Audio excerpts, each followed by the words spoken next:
Greetings to respected subscribers and guests of the channel. The phrase "to declare a hunger strike" is familiar to anyone who watches TV or reads newspapers. On the outside, people rarely think about the full meaning of this action, and that's understandable. The person who is starving is usually very far away, and it happens very rarely. Almost no one has personally encountered hunger strikes or people who are starving. In places of detention, however, this form of protest, a hunger strike, has been known since time immemorial. It's not that in every prison, every single day, someone is starving, but this phenomenon is still quite common. This is an extreme step when a person, on top of all the hardships he already has, adds one more. He stops eating, condemning himself to a painful and destructive existence. Very rarely do inmates starve as a protest against the actions of the prison administration. Any, even the most grotesque forms of coexistence between thieves and guards are perceived as normal. Most often, a hunger strike is a protest against the actions of law enforcement agencies, the police, the prosecutor's office, or the court. In prison, the term "голодающий" is used quite often. It literally means a starving person, but in practice it refers to an inmate on a hunger strike. It doesn't surprise anyone and doesn't catch anyone off guard. A hunger strike can be viewed from three perspectives: social, medical, and legal. From a social perspective, a hunger strike is cheaper than filing complaints about injustice to the UN or to the station master. Cellmates usually treat the hunger striker with apparent understanding, but at best indifferently and at worst cautiously, rightly believing that any attention from the administration to their cell will not lead to anything good. If a pointless hunger strike drags on, and it almost always turns out to be pointless, cellmates begin to laugh at the protester and tease him by offering food. Prison staff don't give a damn about hunger strike declarations. They are used to it.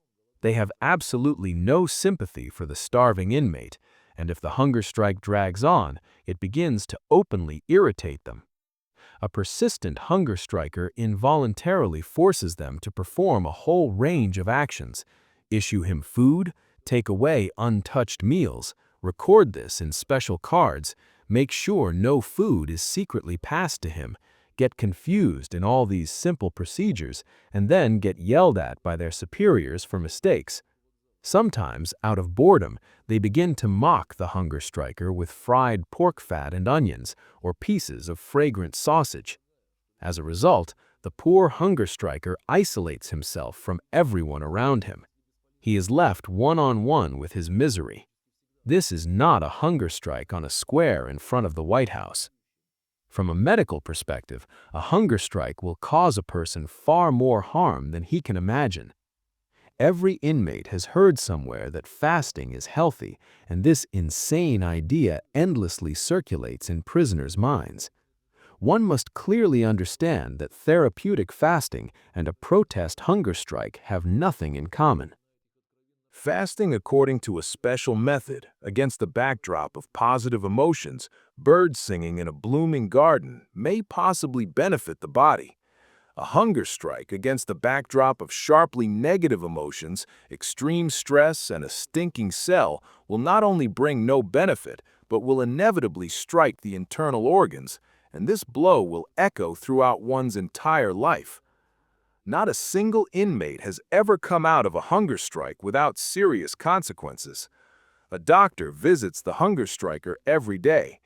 After several days, when a series of changes occur in the body and, as they say in prison, acetone has started, meaning the body switches to ketosis and the breath smells of acetone, the inmate begins to be force-fed. This procedure is relatively tolerable if the person does not resist. A rubber tube is inserted through the mouth into the stomach, through which some unknown substance is poured. If the person resists, the procedure becomes extremely unpleasant. Hands are put in handcuffs, and the tube is inserted through the nose so he can't bite it. At the same time, force feeding is designed only to maintain the bare minimum level of vital activity. No one has ever eaten themselves strong on this diet. The body weakens terribly anyway. Once, long ago, one inmate who did not admit his involvement in a crime went on a hunger strike for 8 years. All he achieved was a reduction of his sentence from 11 to 10 years. In his 9th year, he died. Maybe he was right not to admit guilt, but who remembers him now? From a legal standpoint, a hunger strike essentially does not exist. Procedurally, it cannot affect the course of an investigation or court proceedings in any way, as it is not prodis motrino by any law. Among inmates, the significance of hunger strikes is greatly exaggerated. A poorly organized hunger strike yields no result at all. Usually, refusal of food follows this pattern. An inmate sharing a cell with 5 or 10 others stops eating in protest against something he understands. He refuses the bolanda, literally thin prison soup, meaning standard prison slop, gives his remaining food to his cellmates, and honestly begins to starve. Driven by righteous anger and pride in his stubborn will, he forgets that right now the investigator, prosecutor, or judge he's protesting against is sitting comfortably, eating well, and not thinking about him at all. And he can't do otherwise because he knows absolutely nothing about someone else's hunger strike. Then, at a convenient moment, the hunger striker, who by that time may not have eaten for 2 or 3 days, announces his hunger strike to some prison official, expecting an appropriate reaction. There will be no reaction. At best, the official will sarcastically approve it. "That's right, starve, brother. It's healthy. You'll get slimmer," and then forget about the conversation. Formally, the administration is required to respond to an oral declaration of a hunger strike, but in practice, they never do. Prison staff are very experienced in this matter. Dozens or hundreds of hunger strikers have passed before them. They perfectly understand that the goal of a prison hunger strike is not to starve oneself to death, but to attract attention, so they simply don't give that attention. After that, the protester, having starved another day or two and unable to withstand the hunger, the mockery of cellmates, and the feeling of hopelessness, begins to eat everything in sight. A smarter inmate, before starting a hunger strike, submits a written statement refusing food, and even after submitting it, continues eating. Sometimes he prepares for the hunger strike using a naive prison method, eating less but more often, drinking more water, and so on. The mere fact that someone took the statement and carried it somewhere means nothing. Like most other statements and complaints, it will most likely be sent to Major Korzinkin, a stereotypical imaginary bureaucrat, meaning filed and forgotten, and he won't even twitch an ear, even if the entire prison suddenly starts starving. Only after achieving a personal conversation with some officer can it be considered that the statement has reached its target.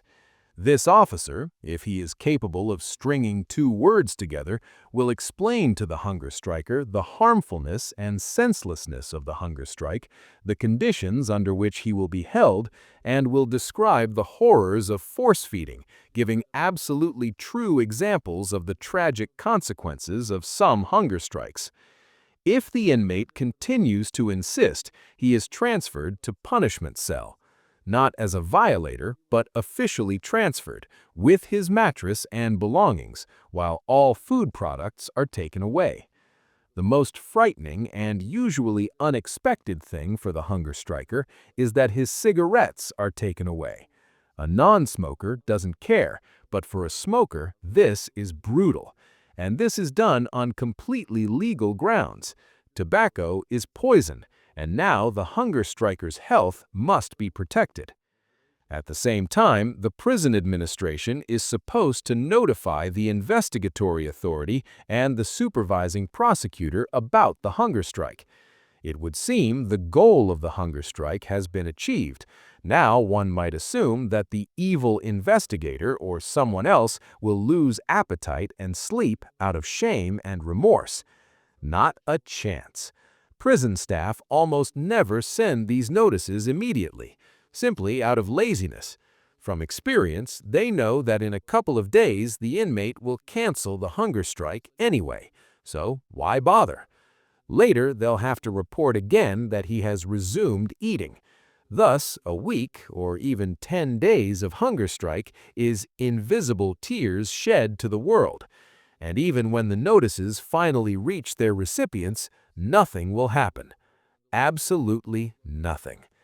If the inmate is too weak to attend interrogations, the investigation will simply be suspended, and the presence of relevant paperwork will later allow the deadlines to be extended. If the inmate can't be transported to court, the hearing will be postponed for 3 months. And that's it. Everyone against whom the hunger strike was directed will eat well, drink sweetly, and sleep soundly. Thus, even from a legal standpoint, a hunger strike makes no sense. Stories about someone once achieving something through a hunger strike are based on the fact that such cases very rarely did happen. But the hunger strike was not the first, and not even the third most important method of struggle.